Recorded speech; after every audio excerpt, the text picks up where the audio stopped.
Welcome to TradeTheMBI.com. This is John. This report is for the 15th of the month, and we're going nowhere quickly.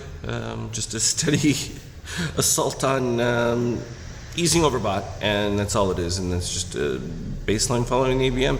The extreme histogram looks just fine. There's no oversold or overbought at this particular point. We had a little bit of a pop on the orange from the DOC, which warned that we were going to get a little bit of softness. We ended up getting some softness in there, but it's all been bought back up, and that corresponded with our expectation that there was no real serious desire for people, because where else are you going to go? There's still no yield anywhere else, so this is the only play. And obviously with the tensions around the world no longer being ramped up, that's sort of faded, and the NASDAQ continuing to push to all-time highs. And now it makes and this is the interesting part, even for the S&P, you've got a series of small companies, they're very large companies, but a small number of them making up a greater and greater percentage of things. So as they go, so will the market, and that is going to become key going forward here.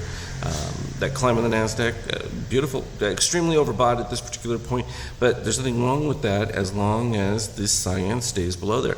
And this is a key element to let us know that there are no impending doom. Everyone would be reading their, relative oscillators saying, oh, it's all overbought, it's got to come. No, it doesn't. Euro, at based, came all the way back down. Brief little short signal that had popped up from earlier, and all it did was retrace the positive extremes, kind of expected, and we expect it to stay in the range. There's no turmoil to suggest that it should go otherwise. The continued weakness in the overall economy, though, is bolstering bonds, though the Fed has not changed their position that they're going to continue to tighten. Go figure.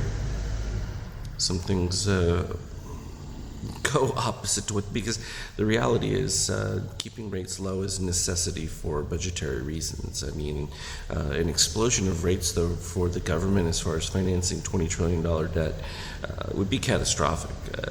It's going to be interesting to see how they play that one out.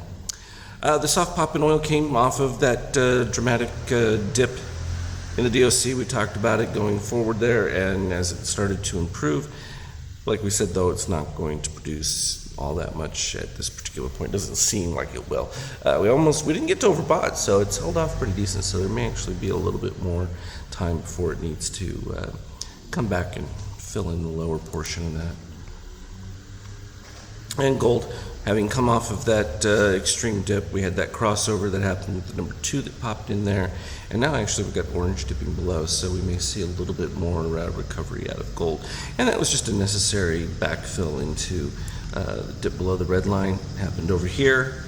We haven't quite reached it, so if that ends up turning around to be the actual turn signal from the reset here in the ABM,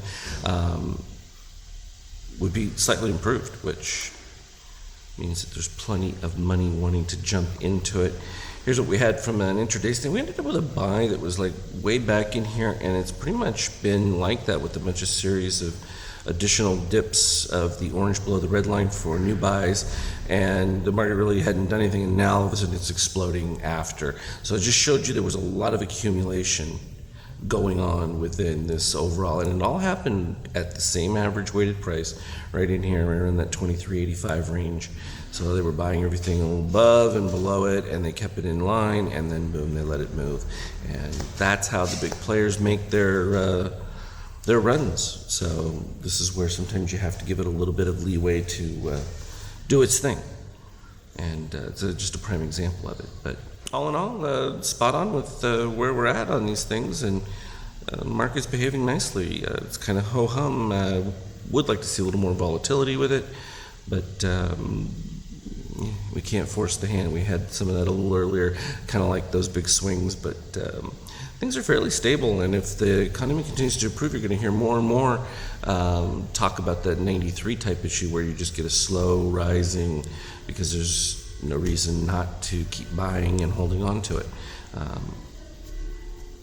That's really going to be the interesting issue coming forward, and whether or not the Fed's going to really clamp down on any kind of growth. And so we'll see how it plays out, because there's a lot of change in movement, but the slowdown in health care or tax reform, whether all those things are dead in the water, could really put a a block to any potential major volatility. So we'll take it as we go. As always, trade well. We'll talk again later.